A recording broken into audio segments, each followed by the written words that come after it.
Hey everybody, welcome back to my channel, Penny Prepper. Today's video, we're going to be talking a little bit about pet preparedness. If you own a pet of any type or variety, whether it's fur or scaled or feathered, stay tuned.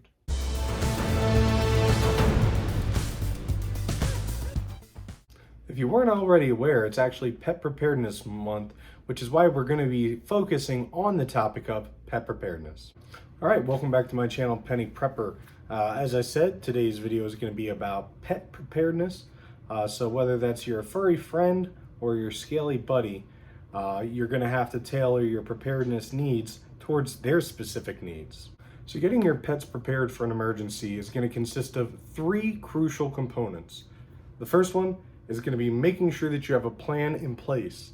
Second is going to be making sure that you have the proper resources and tools to take care of them in an emergency.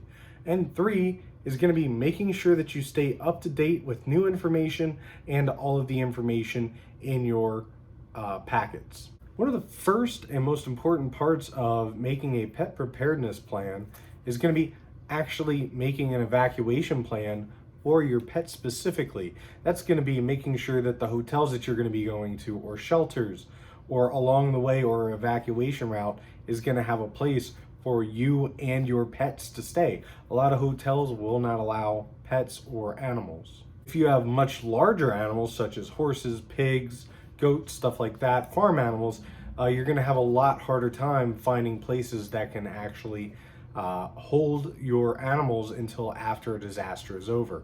Sometimes you'll find places like the ASPCA or Humane Society, but during a disaster, a lot of their resources are going to be overwhelmed. The next part is going to be called having a buddy system, and I don't mean you and your dog or you and your cat are buddies.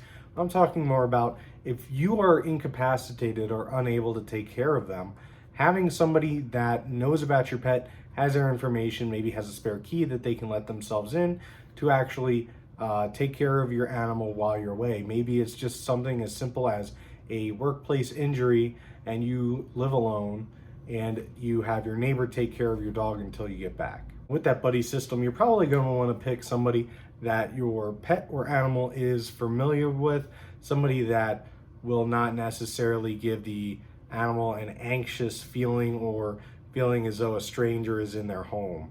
That could be bad for them and for the animal. Next one's going to be microchipping. That's great because during a disaster, if the dog gets out, or even if they just get lost in the neighborhood, that's something where if they get taken to a humane society or a vet, a lot of those places will have scanners. They'll be able to scan the microchip and verify who they belong to and get them back home very quickly, compared to the old days when they used to tattoo dogs, or also with that collars, leashes can fall off.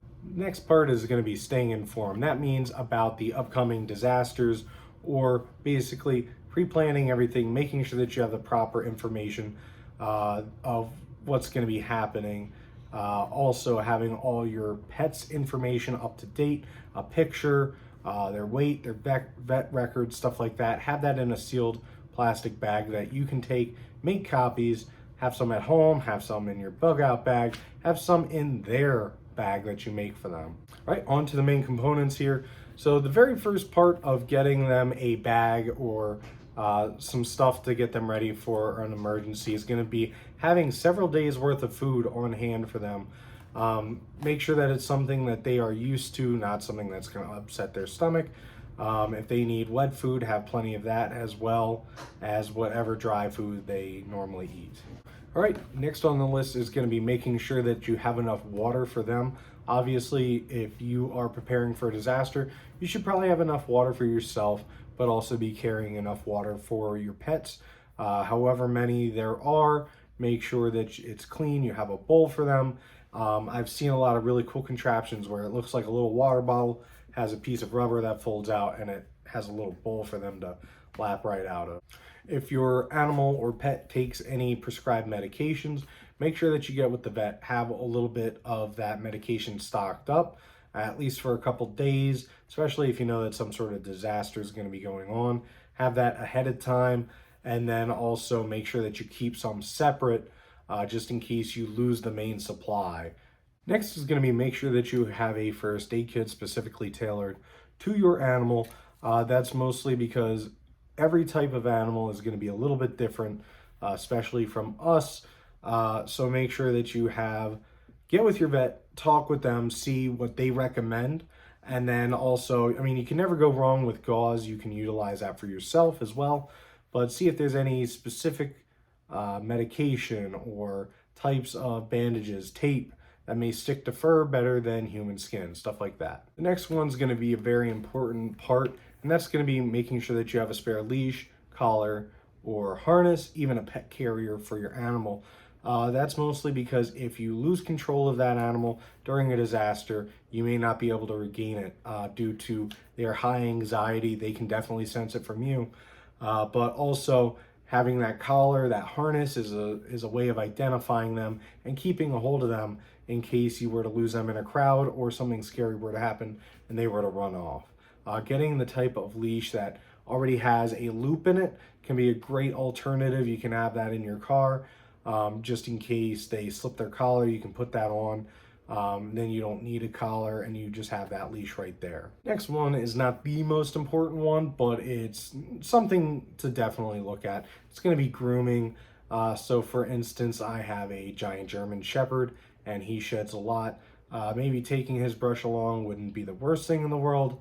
Sometimes when I pet him, he takes that as a little bit of a therapeutic session, but also with that, having some sort of wipes or shampoo wipes to make sure if they get muddy, they get dirty, if they get a little bit of dookie on them, you can clean them up.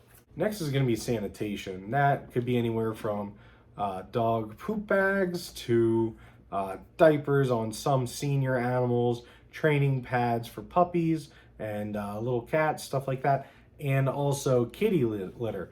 I don't know how feasible it is to really tote around a whole bunch of kitty litter. If cats will even go outside unless you train them. So that might be something to look into. Maybe see if you can get your cat to pee outside a little bit. Next one's going to be fun, and that's going to be making sure that you have a picture of you and your pet.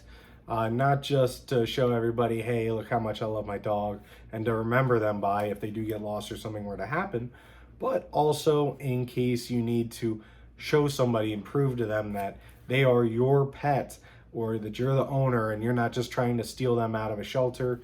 It can make for quick identification, especially if they already come to your name or something like that. This will just make it even easier. Plus, if they get lost, you can also say like, hey, has anybody seen this dog? You know, it's a good size comparison. They see you holding the picture and it's a good way for them to gauge how big or small the animal is. All right, the next and last one is going to be making sure that your animal has some sort of comfort toy, whether that's a blanket or a squeaky toy, preferably not squeaky, but anything that your dog typically will play with or can draw attention away from what's going on around them. I have luck that my dog absolutely loves tennis balls. So I have buckets and buckets of tennis balls. So I am covered on that section. It's not very squeaky. However, he does destroy them with a couple bites, so that can be a little bit of an issue. But again, it's great if you're able to find an area just to play with them and really get their mind off of things. It can ease their anxiety, and it will also put you in a better state of mind, being able to see them be happy. All right, that's all we have for today's video. If there's anything we'd like to see in any upcoming videos, please drop a comment, like the video, let me know. Share with anybody that you think might like the videos. Also, go ahead and hit that subscribe button. Watch a couple of my videos. If it ends up not being what you're into or something that you're not really liking, let me know in the comments. Tell me if there's anything you'd like to see me change. If not, you can always unsubscribe. If there's anything else you'd like to see, please let me know. Stay safe, stay prepared.